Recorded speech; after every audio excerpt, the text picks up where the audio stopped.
Hello viewers, আসসালামু আলাইকুম। কেমন আছেন সবাই? আশা করছি যে যেখানে আছেন অনেক অনেক ভালো আছেন।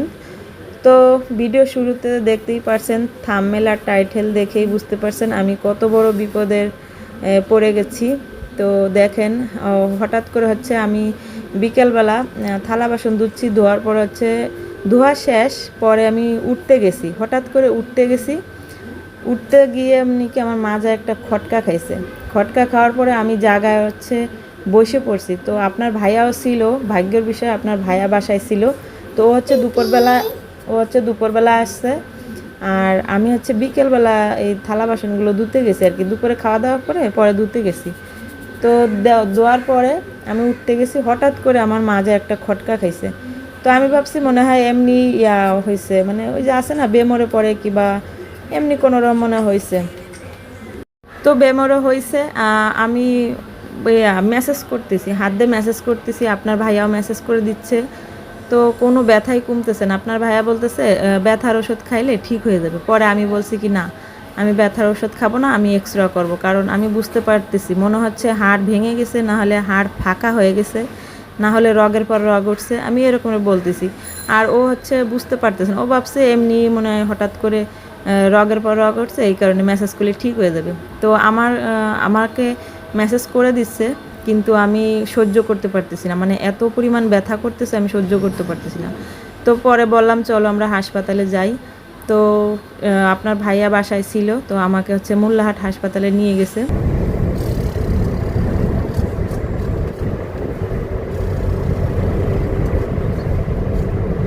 তো দেখেন, তারপর হচ্ছে আমরা এই যে চলে আসছি হাসপাতালে।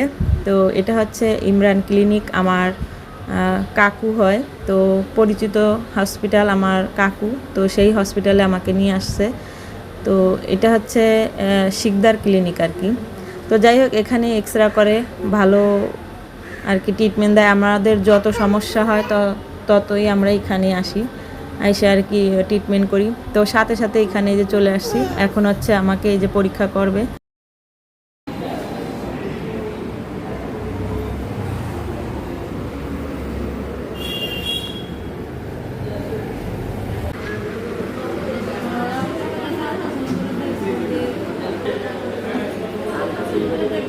তো দেখেন অবশেষে রিপোর্ট বেরিয়ে গেছে।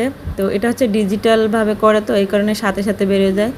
তো রিপোর্ট দেখি আমার মাজার মেরুদণ্ডের যে হাড়, মানে একবারে পিছনে নীলদারার যে হাড়, ওই হাড়টা হচ্ছে ফাঁকা হয়ে গেছে, 1 ইঞ্চির মতন ফাঁকা হয়ে গেছে। তো এটা আর কি ডাক্তারে বলতেছে। এই কারণে হচ্ছে আমি দেখেন সোজায় হাঁটতে পারতেছি না, মানে বেঁকা হয়ে যাচ্ছি। সোজা করলেই ওই হাড়ে হাড়ে আর কি টান লাগতেছে আর অনেক ব্যথা করতেছে। তো এখন আমরা ডাক্তারকে দেখাবো, ডাক্তারকে দেখাইয়ে তারপর হচ্ছে ডাক্তার যে ডিসিশন দেয় সেই ডিসিশন অনুযায়ী আমরা ট্রিটমেন্ট নিব। তো দেখেন ডাক্তারকে দেখানো হয়ে গেছে, ডাক্তার ডিসিশন দিছে যে আপনার এটা হচ্ছে ভালো ট্রিটমেন্ট করা লাগবে, ওই ট্রিটমেন্ট আমাদের এখানে পাবেন না, আপনি যেখানে ভালো মনে করবেন সেইখানে যাবেন। তো আপনার ভাইয়া হচ্ছে ঢাকাতে ট্রিটমেন্ট করে, কারণ হচ্ছে আমার শাশুড়ি মা যে ছিল, আমার শাশুড়ি মার মাজার হাড় ভেঙে গেছিলো। তো আমাদের ঢাকা পরিচিত একটা ডাক্তার আছে, ডাক্তার বলতে কি উনি হচ্ছে এই যে ব্যান্ডেজ করে এবং মালিশ দিয়ে ঝাড়া পোছা করে দেয় আর কি। তো ওইখানে হচ্ছে আমার শাশুড়ি ট্রিটমেন্ট করছিলাম, তারপর হচ্ছে আমার শাশুড়ির মাজা ঠিক হয়ে গেছিলো।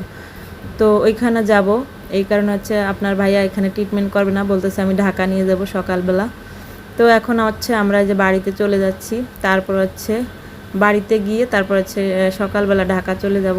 তো এই যে দেখেন এক্সরার যে কাগজটা ওইটা আমার হাতে রাখছি। তো এটা নিয়ে তারপর হচ্ছে ওই ঢাকাতে গিয়ে ওই কবিরাজ বলে হাড় ভাঙ্গার আর কি বলে, ডাক্তার বলে আর কি। তো ওনাকে দেখাবো, তারপরে উনি যে ট্রিটমেন্ট নেয় সেই ট্রিটমেন্ট নিব আর কি। তো দেখেন এখন হচ্ছে পরের দিন সকালবেলা, তো এই যে চলে যাচ্ছি ঢাকাতে। এখন হচ্ছে আমরা পদ্মা ব্রিজের উপরে আসি। ভোর 7টার সময় রওনা দিছি, 7টা না 6টার সময় রওনা দিছি। যেতে যেতে যত সময় লাগে আর কি। তো সাথে থাকুন, পুরো ভিডিওটা দেখতে থাকুন। অবশেষে কি করি না করি সব কিছু আপনাদের সাথে শেয়ার করব। তো এই যে দেখেন পদ্মা ব্রিজ পার হয়ে গেছি, ঢাকার ভিতরে আর কি ঢুকতেছি।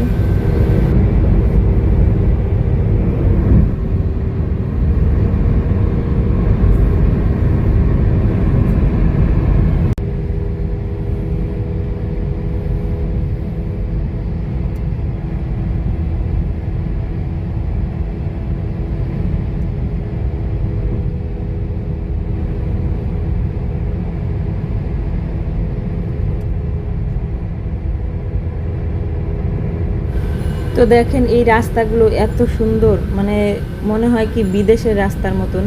বিদেশি রাস্তাগুলো এরকম সুন্দর হয়, তো আমাদের বাংলাদেশের রাস্তাগুলো এখন বিদেশি রাস্তার মতন হয়ে গেছে।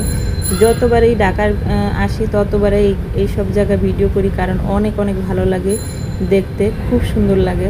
তো দেখেন রাস্তার পাশে হচ্ছে ফুল গাছ লাগাইছে, আর এই সাইডে হচ্ছে কত সুন্দর রাস্তা। আর আমি হচ্ছে দেখেন গাড়ির ভিতর সিট বেল্ট লাগাইয়ে, মানে সিট বেল্ট না, এটা হচ্ছে কোমরের যে বেল্ট, ওই বেল্ট লাগাইছি, লাগাই আমি সিট ভেঙে দিয়ে তারপরে হচ্ছে আমি এভাবে শুয়ে আছি, কারণ সোজা হয়ে বসে থাকতে পারতেছি না, মাজায় অনেক টান লাগতেছে আর অনেক ব্যথা করতেছে। এই কারণে হচ্ছে আপনার ভাইয়া বলতেছে সিট ভেঙে দিয়ে একবারে সিটির ভিতরে শুয়ে থাকো।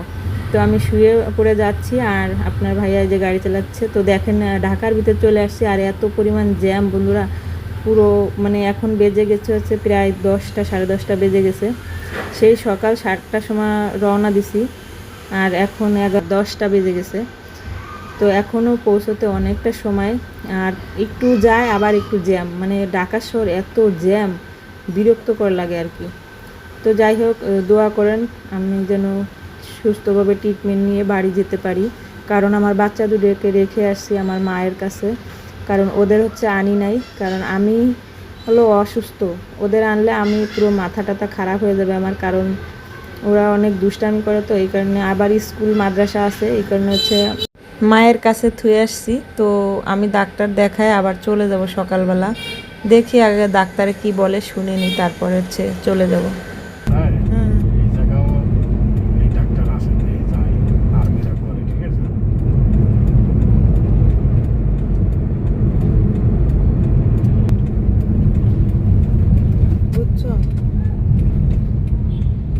সন্দেহ লাগলে ওই জায়গা যাবা না, যে জায়গা সন্দেহ লাগবে ওই জায়গা যাবা না। ওই লোকের কাছেই যাই, মারা যাতে হয় ওই লোকের ধরে গেলে ও তো জারা মশা দিয়ে যারা দেবেন না, ব্যান্ডেজ করে দেবেন না।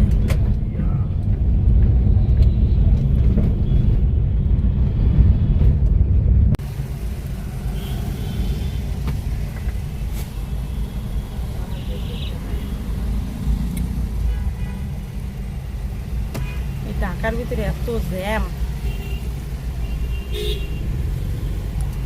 আমরা যে জায়গা যাবো এই জায়গায় জ্যাম ঠেলতে যাওয়া লাগবে।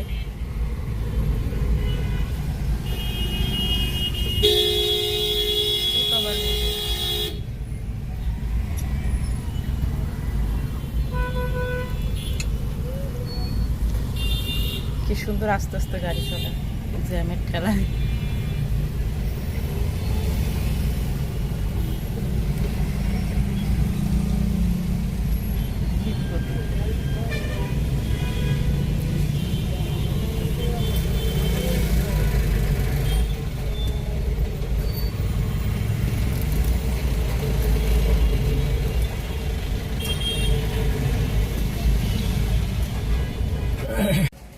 তো দেখেন অবশেষে ডাক্তার দেখানো হয়ে গেছে, আর ডাক্তারে এত সুন্দর করে কথা বলছে, রুগীর যে কোনো রুগীর রোগ এমনি সেরে যাবে।